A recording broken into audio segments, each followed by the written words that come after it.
திருவண்ணாமலை மாவட்டம் ஆரணி அருகே காலை உணவு திட்டத்தில் வழங்கப்பட்ட உணவில் பள்ளி இருந்த நிலையில் அதை சாப்பிட்ட 13 குழந்தைகள் மருத்துவமனையில் அனுமதிக்கப்பட்டுள்ளனர். இது குறித்த கூடுதல் விவரங்களை செய்தியாளர் மோகனிடம் கேட்கலாம். மோகன், வணக்கம். உங்களுடைய விவரங்கள். வணக்கம் ஆசில்.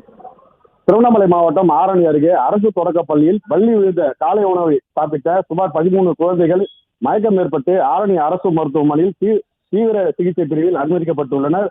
தகவல் அறிந்து பதட்டமான சூழ்நிலையில் மருத்துவமனையில் பெற்றோர்கள் குவிந்ததால் அங்கு பரபரப்பு ஏற்பட்டுள்ளது. ஆரணி அருகே கங்காபுரம் ஊராட்சிக்குட்பட்ட சமத்துவபுரம் கிராமத்தில் அரசு தொடக்கப்பள்ளி சுமார் 25 மாணவ மாணவிகள் பயின்று வருகின்றனர்.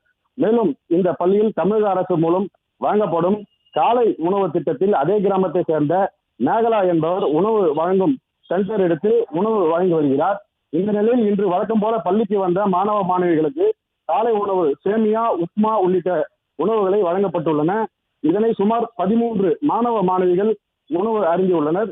அப்போது உணவில் பள்ளி இருந்ததை கண்டு அதிர்ச்சி அடைந்த மாணவர்கள் திடீரென மயக்கம் ஏற்பட்டு ஆசிரியரிடம் இது குறித்து தெரிவித்துள்ளனர். பின்னர் அதிர்ச்சி அடைந்த ஆசிரியர்கள் காலை உணவில் பள்ளி இருந்த உணவை அருந்திய மாணவ மாணவிகளை உடனடியாக பெரிய குழப்பலூர் அரசு ஆரம்ப சுகாதார நிலையத்தில் முதல் உதவிக்காக அனுமதிக்கப்பட்டுள்ளனர்.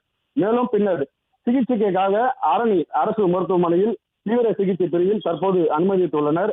அங்கு மருத்துவர்கள் பள்ளி விழுந்த உணவை சாப்பிட்ட மாணவர்களுக்கு சிகிச்சை அளித்து வருகின்றனர். இச்சம்பவம் ஆரணி டவுன் போலீசார் வழக்கு பதிவு செய்து பள்ளி விழுந்த உணவை சாப்பிட்ட மாணவர்கள் மீது தீவிர விசாரணை நடத்தி வருகின்றனர்.